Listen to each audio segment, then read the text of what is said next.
We gather at this conference, of course, to discuss security, and normally we mean threats to our external security. I see many great military leaders gathered here today.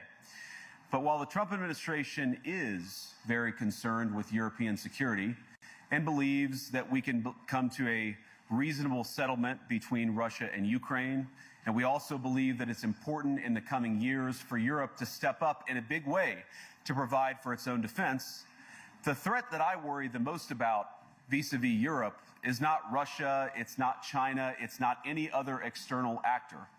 And what I worry about is the threat from within, the retreat of Europe from some of its most fundamental values, values shared with the United States of America.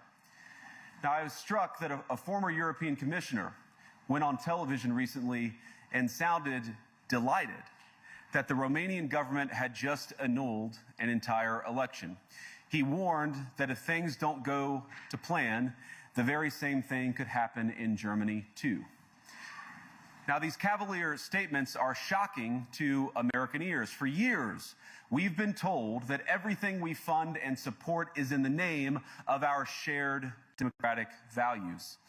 Everything from our Ukraine policy to digital censorship is billed as a defense of democracy.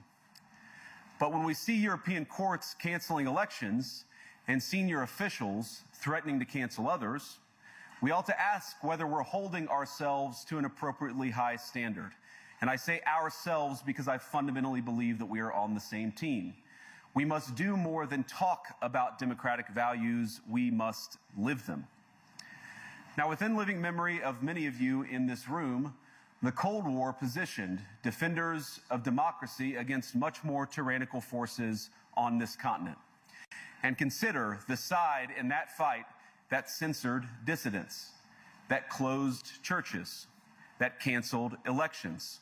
Were they the good guys? Certainly not. And thank God they lost the Cold War.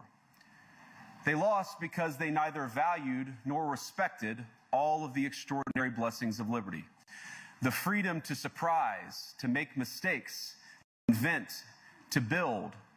As it turns out, you can't mandate innovation or creativity, just as you can't force people what to think, what to feel, or what to believe. And we believe those things are certainly connected. And unfortunately, when I look at Europe today, it's sometimes not so clear what happened to some of the Cold War's winners.